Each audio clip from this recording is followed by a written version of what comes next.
All right, let's jump right in. Today, we've got this really powerful fable about a man named Afu, and the title alone tells you a lot. Not for bliss, but to end suffering.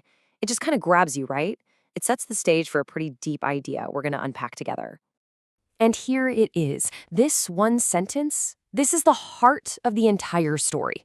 Think about that for a second. It's a philosophy that completely flips the script on what we usually think of as a good life.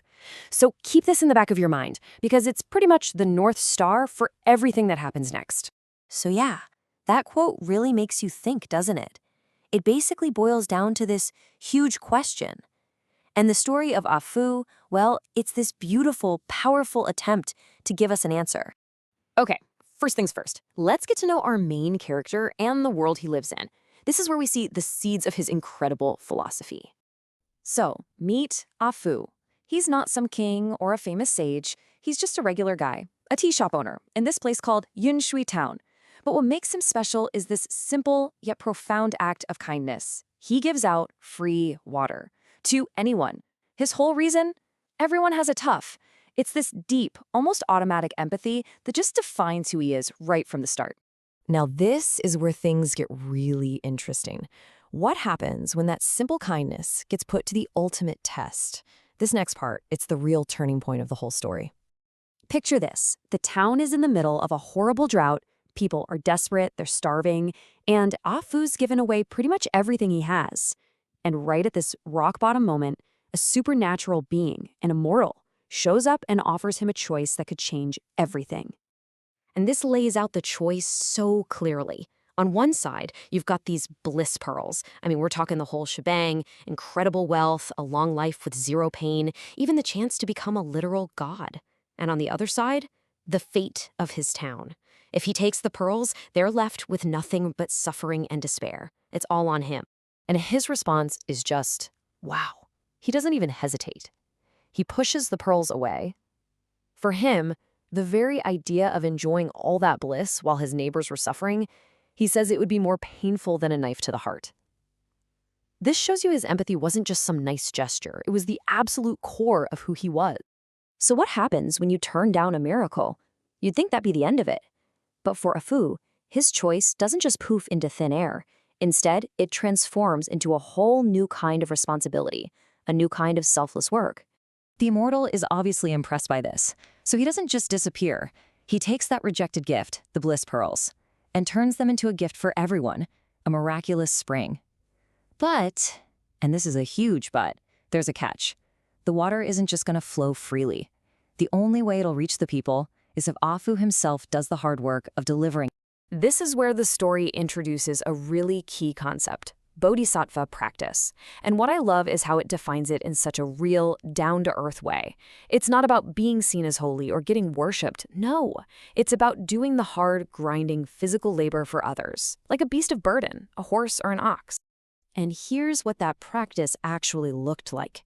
It was a grind, a grueling, repetitive cycle, day in and day out.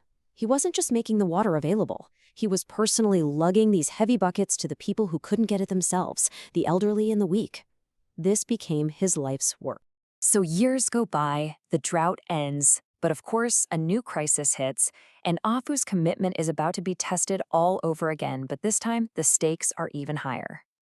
So just when you think things are okay, a terrifying plague sweeps through Yunshui Town, and there's a cure, but it sounds almost impossible to get. It's a super rare herb that only grows on this treacherous, faraway cliff, apparently guarded by wild animals. You can imagine everyone else is terrified, paralyzed, but Afu's reaction is just so simple and direct. If I don't go, this town is finished. For him, it's not even a debate.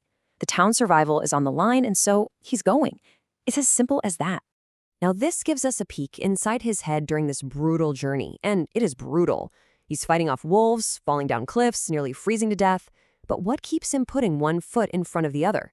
It's not glory. It's not some reward. It's this one thought, over and over. They are waiting. They are still suffering. That constant thought of his neighbors, that's his fuel. Okay, so after all this struggle, all this sacrifice, you've got to be wondering, what's the payoff? Well, the end of the story reveals what Afu's true reward is. And trust me, it's probably not what you're expecting. So he does it. He makes it back, he saves the town with the herb, and he collapses from exhaustion. And in his sleep, he has a dream where he meets that immortal one more time. And this is the moment of truth. In the dream, Afu tries to explain this feeling he has. It's incredible. He says he no longer feels like just Afu. He feels like he's become the town itself, that he's completely connected to every single person in it. His sense of self has just expanded to include everyone and everything he's cared for. And the immortal puts it into words for him. This is the big lesson. The incredible peace he feels didn't come from getting something. It came from letting go of something, all the worries and desires of his own small self. And by doing that, he found the peace of the great self, a self that's connected to everything. So, that's a beautiful story, right? But it's an old fable. What does any of this have to do with us, right here, right now? Well, let's bring this idea into our world. The story's telling us that this bodhisattva practice, it isn't always about fighting wolves on a cliff. It's in the small stuff. I mean, look at these examples. Giving up your seat on the bus for someone who looks exhausted, helping a coworker finish a project without needing any of the credit, choosing to post a kind comment online instead of a nasty one, just feeling empathy instead of turning away. These are all our modern ways of carrying water for someone else. And at the end of the day, that's the core message. The ultimate reward in this story wasn't some treasure or a ticket to paradise. It was a deep, profound sense of peace and connection that came directly from serving other people. So I want to leave you with that thought, because the story of Afu isn't just a tale to listen to. It's really an invitation to act, to look around our own lives, our own Yunshui towns, and ask a really simple question. In your world, who needs a cup of water today?